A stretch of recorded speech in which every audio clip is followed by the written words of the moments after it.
La patología se encarga del estudio de los cambios estructurales, bioquímicos y funcionales que subyacen a la enfermedad en las células, tejidos y órganos. Estudia las causas, mecanismos y correlaciones morfológicas y bioquímicas de las lesiones celulares responsables de las lesiones de tejidos y órganos. Los aspectos de un proceso patológico son cuatro: la causa o etiología, la patogenia o mecanismos de aparición, los cambios morfológicos y celulares y las manifestaciones clínicas como consecuencia de estos cambios. Existen dos grupos de factores etiológicos, los genéticos y los adquiridos. Sin embargo, los trastornos más frecuentes tienen una etiología multifactorial y se producen por efecto de diversos estímulos externos que actúan sobre un individuo. La patogenia son los acontecimientos que constituyen la respuesta de las células o los tejidos ante un agente etiológico. Los cambios morfológicos son alteraciones estructurales de tejidos y células que caracterizan a una enfermedad, y las manifestaciones clínicas son los síntomas y signos resultados de estas alteraciones en las células y tejidos, que a su vez condicionan la evolución de la enfermedad. Una célula tiene la capacidad de adaptarse a las necesidades fisiológicas y de esta manera puede mantener la homeostasis. Estas adaptaciones son respuestas reversibles de las células ante estímulos de estrés o estímulos patológicos que le permiten a la célula sobrevivir y seguir funcionando.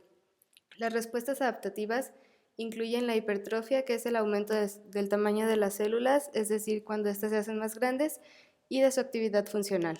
La hiperplasia es el aumento del número de células. Una reducción del tamaño y la actividad metabólica de las células, que se conoce como atrofia, o la metaplasia, que es el cambio de fenotipo de las células. En algunas ocasiones las células pueden recuperar su estado inicial al eliminar el estímulo sin sufrir secuelas. Sin embargo, las respuestas adaptativas tienen un límite, y cuando este se supera, las células pueden sufrir una lesión. Las lesiones son reversibles hasta cierto punto, aunque si el estímulo es muy persistente o si tiene una intensidad suficiente, entonces la lesión se vuelve irreversible y al final se produce la muerte celular. Hay dos vías fundamentales para esta muerte celular, que son la apoptosis y la necrosis. La hipertrofia es el aumento del tamaño de las células, que a su vez determina un aumento del tamaño del órgano. Se puede dar a causa de mayor síntesis de componentes estructurales de las células, un aumento en las exigencias funcionales o la estimulación por hormonas o factores de crecimiento. La hipertrofia puede ser fisiológica o patológica y generalmente se da en células que no tienen la capacidad de dividirse, como las fibras miocárdicas, y que solo pueden aumentar la masa tisular mediante el incremento de tamaño. Un ejemplo de hipertrofia es la muscular, cuyo estímulo más importante es el aumento del esfuerzo. En el corazón, esta se produce por una sobrecarga que puede estar condicionada por hipertensión o por enfermedad vascular, lo que lleva a un aumento en la síntesis de proteínas y filamentos musculares que aumentan la proteína y capacidad de trabajo del músculo. También se puede dar en el útero durante el embarazo, cuya hipertrofia es inducida por las hormonas estrogénicas que aumentan la síntesis de proteínas y el tamaño muscular.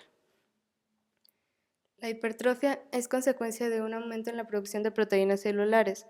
Se puede inducir por aumento de la carga de trabajo o por factores de crecimiento como el factor de crecimiento transformante beta, el factor de crecimiento insulínico 1 y agentes vasoactivos como agonistas alfa-adrenérgicos, endotelina 1 y la angiotensina 2. Hay dos vías bioquímicas principales implicadas en la hipertrofia celular.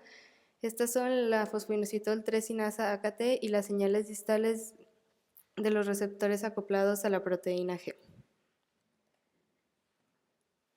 La hiperplasia se conoce como el aumento en el número de células de un órgano o tejido que determina a su vez un aumento de la masa del mismo.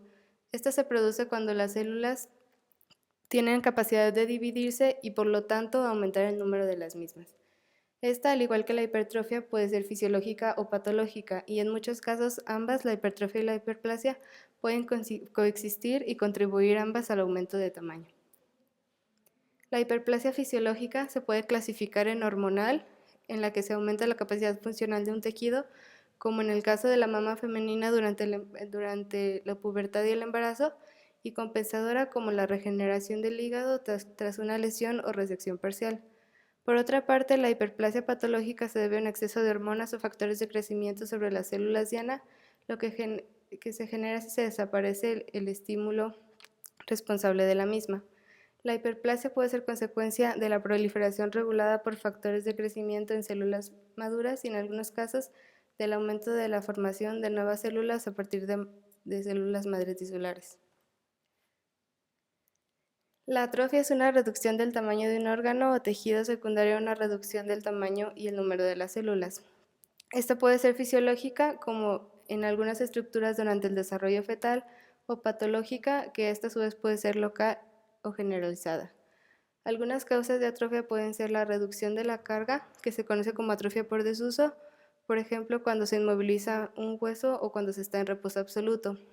En este caso, la atrofia es reversible cuando se reinicia la actividad. También se puede causar por pérdida de la inervación o atrofia por desnervación, ya que de esta dependen el metabolismo y la función de los músculos esqueléticos. Se puede dar por reducción de la irrigación o isquemia, que puede ser consecuencia de una enfermedad arterial, por nutrición inadecuada, por pérdida de estimulación endocrina o por presión. La atrofia puede llevar a que las células presenten un daño irreversible y mueran, sobre todo por apoptosis. La atrofia se produce por una menor síntesis de proteínas, menor actividad metabólica con aumento de la degradación de las células. También la atrofia se puede asociar a un aumento de la autofagia. La metaplasia es un cambio reversible en el que una célula diferenciada se sustituye por otro tipo celular que es más resistente al entorno adverso. Es más frecuente que se dé una sustitución de epitelio cilíndrico por un epitelio escamoso. Por ejemplo, la sustitución del epitelio cilíndrico normal de la tráquea y los bronquios por epitelio estratificado en las personas fumadoras. Esta metaplasia en ciertos casos puede considerarse como un mecanismo indeseable, puesto que causa la pérdida de mecanismos protectores por ejemplo, contra la infección. También puede darse la sustitución de epitelio escamoso por un epitelio cilíndrico, como sucede en el esófago de Barrett. La metaplasia del tejido conjuntivo es la formación de tejidos mesenquimales como cartílago, hueso o tejido adiposo en zonas que normalmente no contienen estos elementos. Puede ser secundaria a una lesión celular o tisular. La metaplasia es resultado de la reprogramación de células madre de tejido conjuntivo, en el que las células precursoras se diferencian por una nueva vía o por señales que generan citocinas, factores de crecimiento o componentes de la matriz extracelular en el entorno celular. Las lesiones celulares se producen cuando las células se someten a un estrés tan importante que sus capacidades de adaptación no son suficientes, por ejemplo, cuando se exponen a agentes lesivos o cuando presentan alteraciones intrínsecas.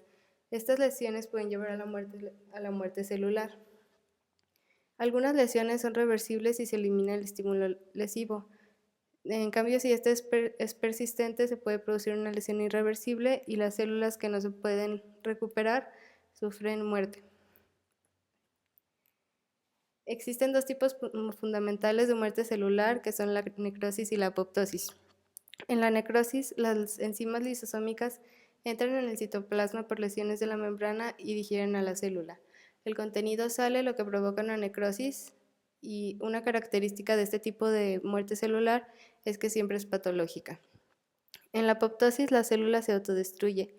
Este se caracteriza por disolución nuclear, fragmentación de las células sin que se pierda la integridad de la membrana y eliminación rápida de los restos celulares. Esta no siempre se asocia a daño celular. Las causas de lesión celular son varias y se pueden agrupar en categorías. Por privación de oxígeno o hipoxia, que provoca una reducción en la respiración oxidativa aeróbia. Las causas de hipoxia incluyen isquemia, oxigenación inadecuada de la sangre o tras una hemorragia importante. Según la gravedad de la hipoxia, las células se pueden adaptar, sufrir lesiones o morir. Otra causa de lesión celular son los agentes físicos como traumatismos, temperaturas extremas, cambios súbitos de la presión atmosférica, exposición a radiación y choque eléctrico, agentes químicos y fármacos desde la glucosa y la sal hasta el oxígeno o venenos, insecticidas, herbicidas, monóxidos de carbono, amianto, drogas y alcohol, por mencionar algunos. También se puede dar por agentes infecciosos como riquecias, bacterias, hongos, virus y parásitos. Otra causa son las reacciones inmunológicas, como las reacciones frente a autoanticuerpos o frente a agentes externos. Los defectos genéticos, que pueden también ser causa de lesiones celulares por una deficiencia de proteínas estructurales, defectos enzimáticos, acumulación de ADN lesionado, proteínas mal plegadas o alteraciones de la constitución genética. Y desequilibrios nutricionales como deficiencias protocalóricas o de vitaminas, exceso de nutrición o de colesterol. Las lesiones reversibles tienen ciertas características. El edema celular, cuando las células no consiguen mantener su equilibrio iónico y de líquidos, y un cambio graso propio de la lección hipóxica y las lesiones tóxicas y metabólicas. En el cambio graso aparecen vacuolas de lípidos en el citoplasma y se encuentran principalmente en hepatocitos y células miocárdicas, que son las células que implican el metabolismo de la grasa. El edema produce palidez y aumento de la turgencia, así como un aumento del peso del órgano. Las vacuolas en el citoplasma corresponden a segmentos del retículo endoplásmico distendidos y escindidos. Las células también muestran un aumento de la eosinofilia y alteraciones nucleares como disgregación de elementos fibrilares y granulares. La necrosis se da como consecuencia de la desnaturalización de las proteínas intracelulares y la digestión enzimática de las células. Las células necróticas son incapaces de mantener la integridad de la membrana y sus contenidos se extravasan, lo que puede estimular la inflamación del tejido circundante. Las células muestran un aumento de la eosinofilia por pérdida del ARN citoplasmático, tienen un aspecto más homogéneo y brillante que las células normales por la pérdida de partículas de colágeno. El citoplasma se vacuoliza, pueden aparecer figuras de mielina, que son masas de fosfolípidos que sustituyen a las células muertas. La membrana plasmática y de los orgánulos muestra discontinuidades. Se muestra una marcada dilatación en las mitocondrias con presencia de grandes densidades amorfas y también puede haber cambios nucleares provocados por la degradación del ADN, como la cariólisis, cuando desaparece la basofilia de la cromatina, la pignosis, que se caracteriza por retracción nuclear con aumento de la basofilia, y la cariorexis, cuando el núcleo pignótico se fragmenta. En 1 o 2 días el núcleo de la célula necrótica desaparece por completo. Existen diferentes patrones morfológicos que nos pueden ayudar o orientarnos sobre una causa asociada. Un tipo de necrosis es la necrosis coagulativa, en la que se conserva la arquitectura de los tejidos muertos. Estos tejidos muestran una textura firme. Las células necróticas son eliminadas mediante fagocitosis. La isquemia por obstrucción de un vaso puede producir necrosis coagulativa del tejido irrigado, excepto en el encéfalo. Y una zona de necrosis coagulativa se llama infarto. La necrosis licuefactiva se caracteriza por la digestión de las células muertas, lo que condiciona que el tejido se transforme en una masa viscosa líquida. Se produce en infecciones bacterianas y ocasionalmente en infecciones micóticas. Los microbios determinan la acumulación de leucocitos y liberación de enzimas de los mismos. El material necrótico se denomina pus. La muerte celular por hipoxia en el sistema nervioso central se suele traducir en necrosis por licuefacción. La necrosis gangrenosa es un término que suele aplicarse a un miembro, en especial en la parte distal de la pierna, que ha perdido su irrigación y ha sufrido necrosis, que afecta a múltiples planos tisulares. La necrosis caseosa, este término se refiere a que es parecida al queso y se produce sobre todo en focos de infección tuberculosa. Tiene un aspecto blanquecino y friable en la zona de necrosis e histológicamente se muestran células lisadas o fragmentadas y un resto granular amorfo rodeadas de un margen inflamatorio conocido como granuloma. La necrosis grasa se refiere a las áreas locales de destrucción de la grasa, que se deben a la infiltración de lipasas pancreáticas activadas hacia el parénquima pancreático y la cavidad peritoneal.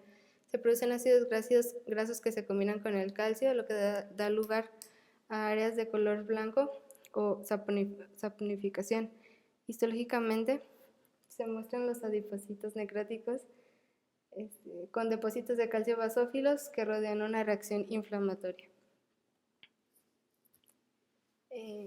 Por último, la necrosis fibrinoide es la forma de necrosis que se suele encontrar en las reacciones inmunitarias en las que participan los vasos sanguíneos. Se depositan complejos de anticuerpos y anticuerpos en las paredes de las arterias. Esto, junto con la fibrina que sale de los vasos, condiciona un aspecto amorfo y rosa brillante en las tinciones de hematoxilina y eosina. Ahora hablemos de los mecanismos de lesión celular. La respuesta celular frente a un estímulo lesivo va a depender de su naturaleza, duración e intensidad. Ese estímulo en una dosis baja en un periodo breve va a tener menos consecuencias a un estímulo en una dosis alta en un periodo largo. Las consecuencias van a depender del tipo, estado de adaptación de la célula lesionada. No va a ser lo mismo tener un estímulo lesivo en una célula muscular estriada a tenerla en una célula muscular cardíaca. También va a depender de la exposición de la toxina en los individuos por las variaciones genéticas. La lesión va a ser los productos de los mecanismos bioquímicos lesionados, como son las mitocondrias, membranas celulares y el ADN. Las lesiones hipóxicas y químicas en la célula van a producir una menor síntesis de ATP. Esa menor síntesis de ATP en las mitocondrias va a alterar lo que es la fosforilación oxidativa, disminuyendo a su vez el ATP, también disminuyendo la actividad de la bomba de sodio y aumentando el flujo de entrada de calcio, agua y sodio y la salida de potasio, provocando a su vez lo que va a ser el edema del retículo endoplasmático, edema celular, pérdida de las microvellosidades y las bulas. El aumento de la glucosis anaerobia va a producir una disminución del glucógeno y del pH, también un aumento del ácido láctico, dándonos la condensación de la cromatina nuclear. Y la separación de los ribosomas nos va a disminuir la síntesis de proteínas, provocando el depósito de lípidos en las células. El calcio citosólico, especies reactivas de oxígeno, peroxidación lipídica, lesión o disfunción de las mitocondrias. Esto en la mitocondria nos va a llevar una disminución de la producción del ATP, lo que nos va a provocar la salida de los iones de hidrógeno, y estos a su vez van a provocar la transición a la membrana de las mitocondrias, dando una pérdida del potencial de membrana, incapacidad de producir ATP y llevando a la vía de necrosis. También nos van a dar una salida del citocromo C que mediante otras caspasas nos van a dar la vía de la apoptosis. Ahora, después de una lesión en la célula, el calcio extracelular va a entrar a la célula y va a provocar que la mitocondria y el retículo endoplasmático a su vez liberen este calcio.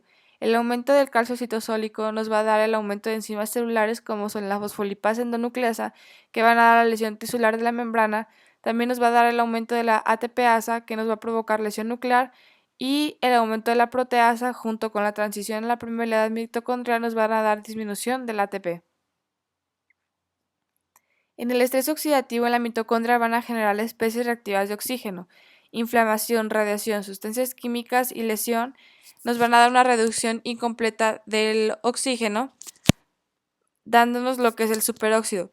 Este superóxido, por medio del superóxido dismutasa, nos van a generar el peróxido de hidrógeno, y la reacción de Fenton nos van a producir lo que es el radical hidroxilo.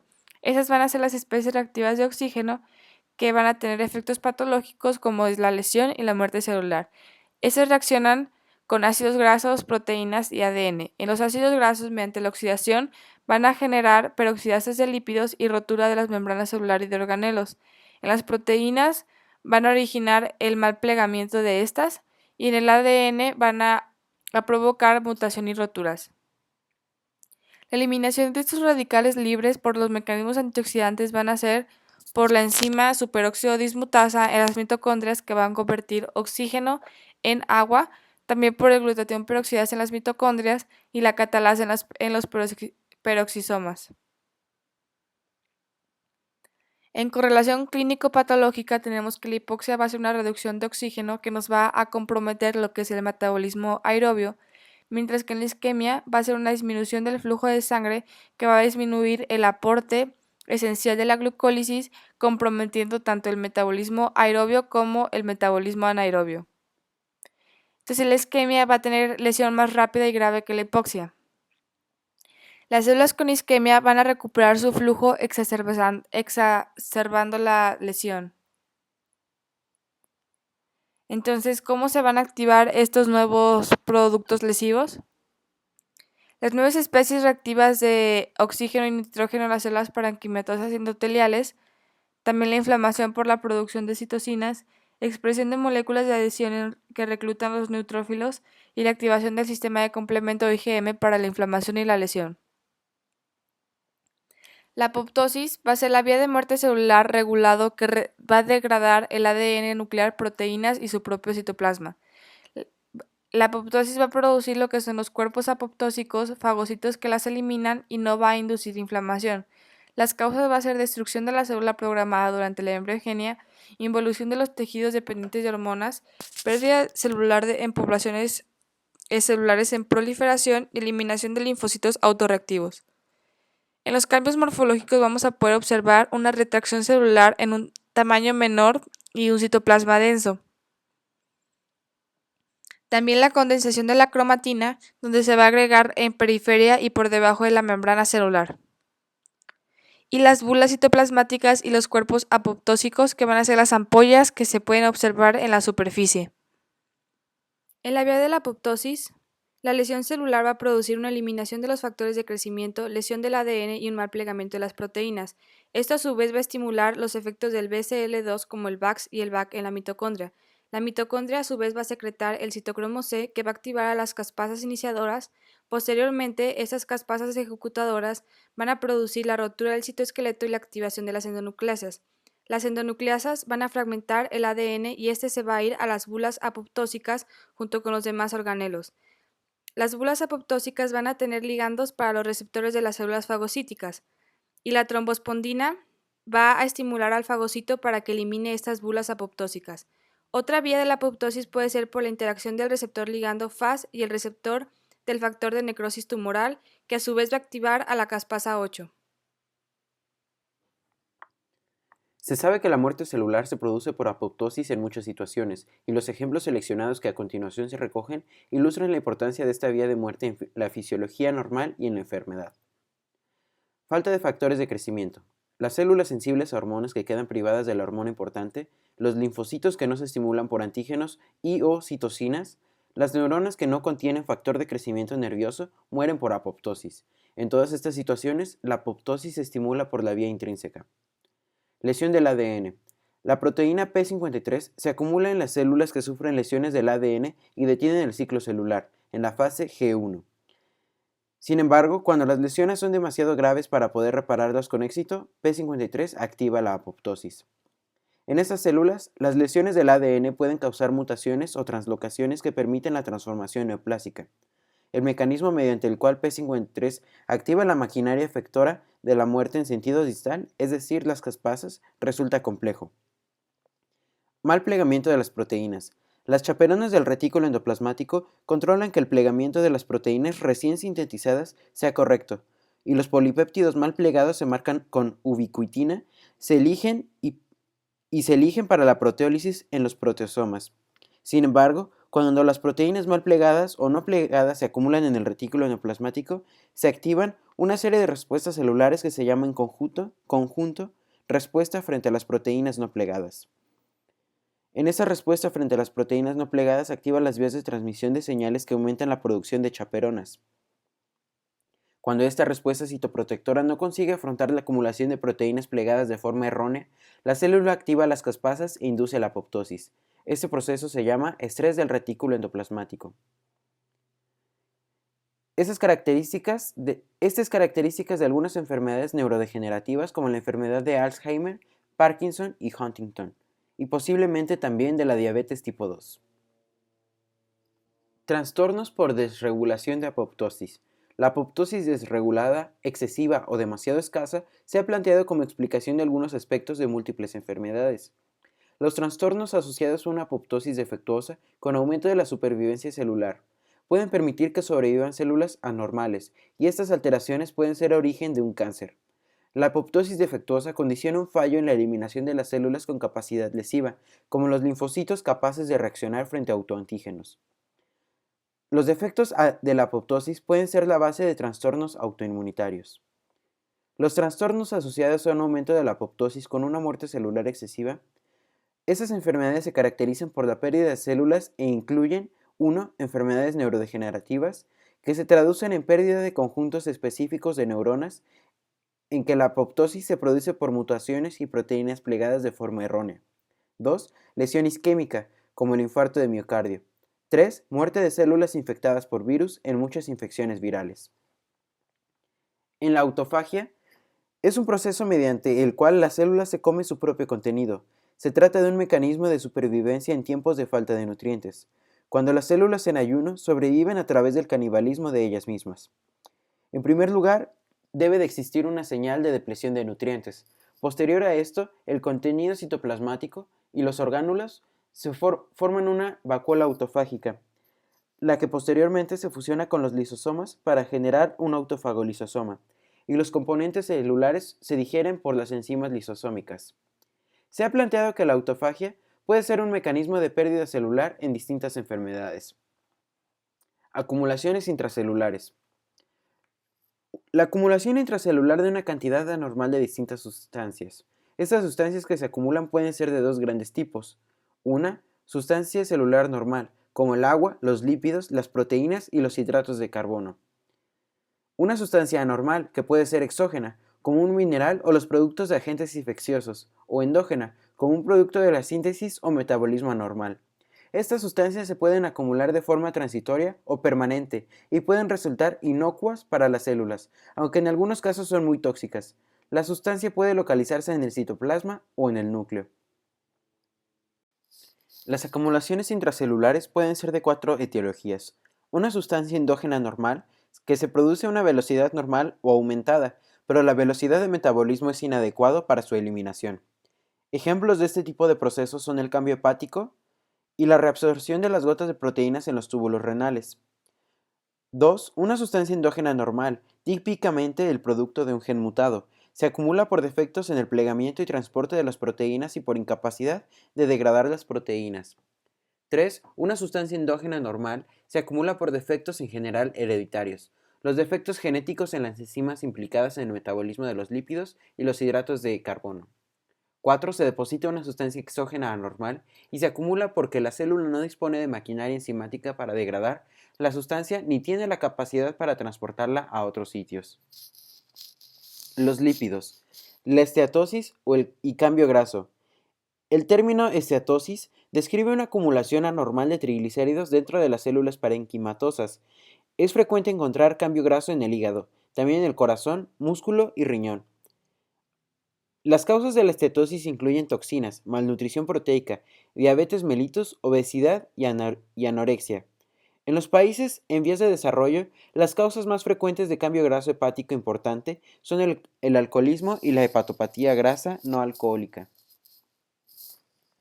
La morfología se forman acumulaciones excesivas de triglicéridos a nivel hepático se puede deber a una entrada excesiva o un metabolismo y exportación defectuoso de los lípidos.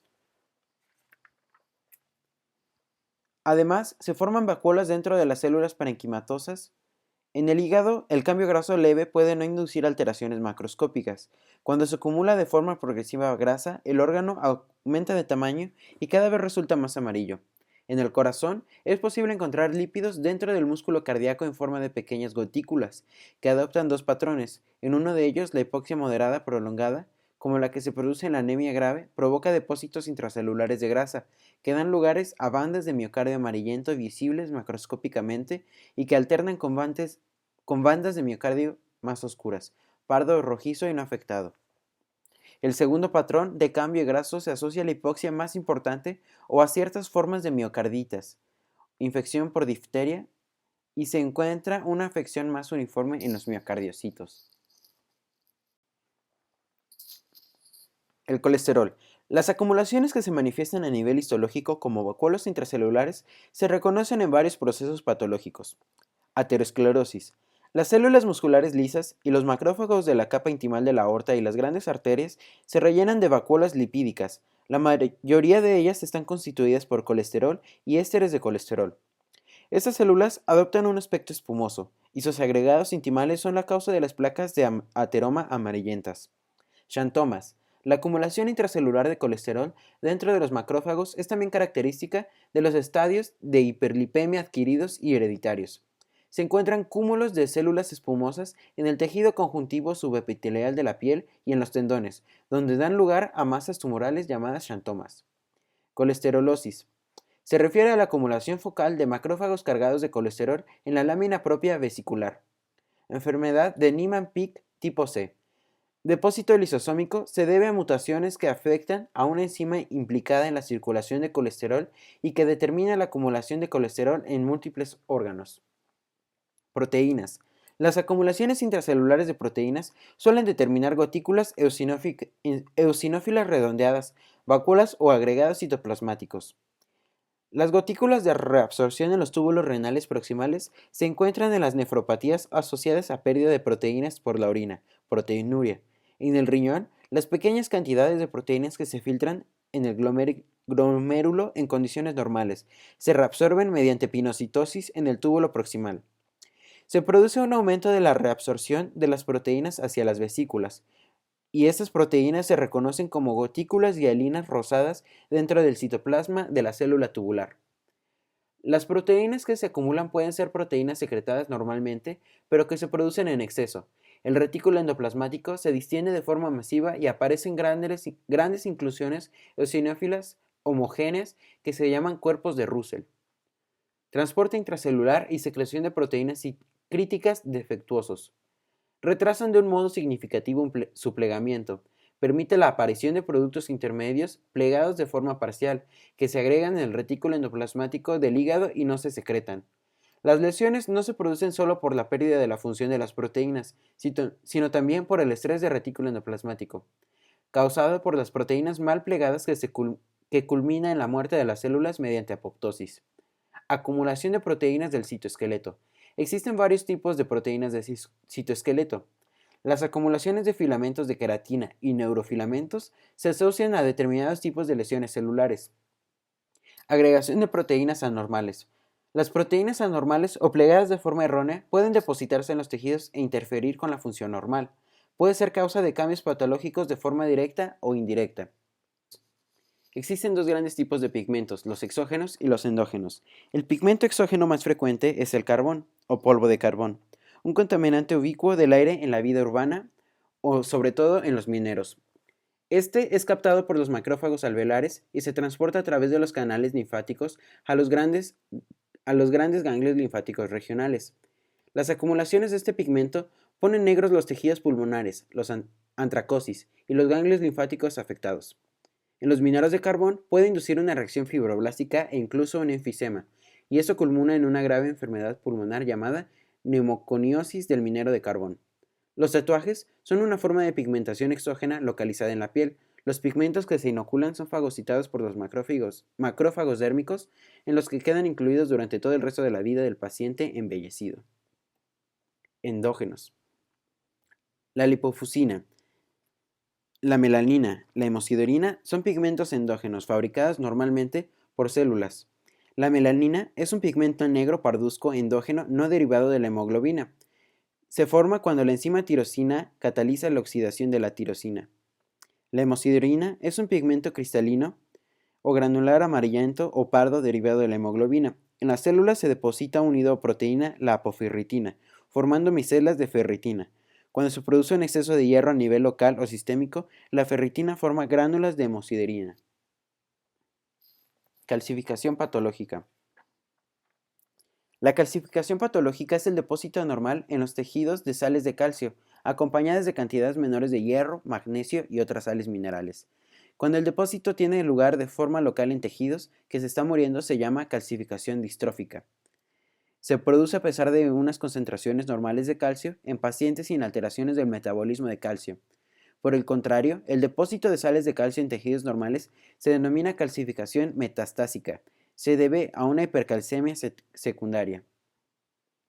La calcificación distrófica se encuentra en zonas de necrosis. Casi siempre se reconocen las placas de ateroma de la aterosclerosis evolucionada. Se suele desarrollar en las válvulas cardíacas envejecidas o patológicas, lo que altera su función.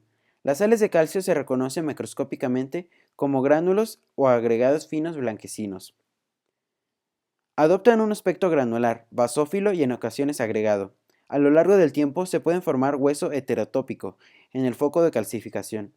La adquisición progresiva de capas externas puede generar configuraciones laminares, que se llaman cuerpos de Samoma. La formación de mineral de fosfato cálcico cristalino en forma de una apatita parecida a la hidroxiapatita del hueso.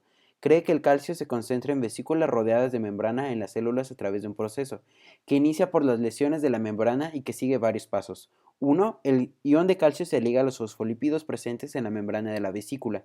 2. Las fosfatasas asociadas a la membrana generan grupo fosfato que se unen al calcio. 3. El ciclo de unión del calcio y fosfato se repite. 4. Se produce un cambio estructural en la disposición de los grupos de calcio y fosfato. Aunque se puede considerar que la calcificación distrófica es un mero indicio de una lesión celular previa, con frecuencia es causa de disfunción orgánica. Calcificación metastásica. La calcificación metastásica puede afectar a tejidos normales cuando existe una hipercalcemia. La hipercalcemia agrava también la calcificación distrófica. Se describen 4 causas fundamentales de hipercalcemia. 1. Aumento de la secreción de la hormona paratiroidea, con la consiguiente reabsorción ósea. 2. Destrucción del tejido óseo, secundaria a tumores medulares primarios. Recambio óseo acelerado o inmovilización. 3. Trastornos relacionados con la vitamina D, como la intoxicación por vitamina D. 4. La insuficiencia renal, que determina la retención de fosfato con hiperparatiroidismo secundario.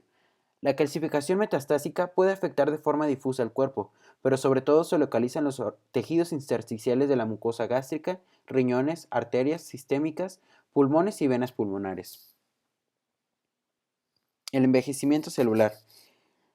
El envejecimiento celular es una consecuencia de deterioro progresivo de la función y viabilidad de las células, causado por alteraciones genéticas y por la acumulación de lesiones celulares y moleculares por los defectos de la exposición a influencias exógenas.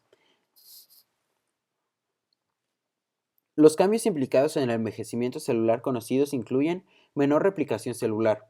Todas las células somáticas quedan detenidas en un estado terminal de no división que se denomina senescia. ¿Por qué el envejecimiento se asocia con senescia progresiva? No se sabe todavía por qué el envejecimiento se asocia a una senescia progresiva de las células. Sin embargo, en las células humanas, en cada división celular se produce una replicación incompleta de los extremos de los cromosomas, acortamiento de los telómeros, que al final culminan en una detención del ciclo celular. Cuando las células somáticas se replican, una pequeña zona del telómero no se duplica, se van acortando de modo progresivo. La longitud de los telómeros se mantiene normalmente gracias a la división de nucleótidos mediante una enzima llamada telomerasa. Cuando las células somáticas se dividen, sus telómeros se acortan y abandonan el ciclo celular, lo que impide generar nuevas células para sustituir a las lesionadas. Por tanto, la acumulación de células senescentes y el agotamiento de los depósitos de las células madre por senescia contribuyen al envejecimiento. Por el contrario, en las células cancerosas inmortales la telomerasa se reactiva y los telómeros son estables, lo que sugiere que el mantenimiento de la longitud de los telómeros puede ser importante, posiblemente esencial dentro de la formación de los tumores. La acumulación de lesiones metabólicas y genéticas. La vida de una célula viene determinada por el equilibrio entre las lesiones secundarias a los acontecimientos metabólicos que suceden dentro de la célula y las respuestas compensadoras que permiten reparar las lesiones. Especies reactivas del oxígeno son un grupo de productos con capacidad tóxica del metabolismo normal son las especies reactivas de oxígeno. Como se ha visto antes, esos productos intermedios de la fosforilación oxidativa producen modificaciones covalentes en las proteínas, lípidos y ácidos nucleicos. Se podría potenciar el daño oxidativo por la exposición ambiental repetida a algunos factores, como radiación ionizante, la disfunción mitocondrial o la reducción de mecanismos de defensa antioxidantes con la edad. La intensidad del daño oxidativo aumenta al envejecer el organismo. Puede ser una causa importante de senescia. Los radicales libres pueden tener efectos perniciosos sobre el ADN porque producen roturas e inestabilidad del genoma. Conforme las células envejecen, se acumula no solo ADN lesionado, sino también orgánulos celulares dañados. Existen síndromes que aceleran el proceso de envejecimiento celular. Todo el proceso descrito anteriormente se acelera, por ejemplo, en el síndrome de Werner y en la ataxia telangiectasia.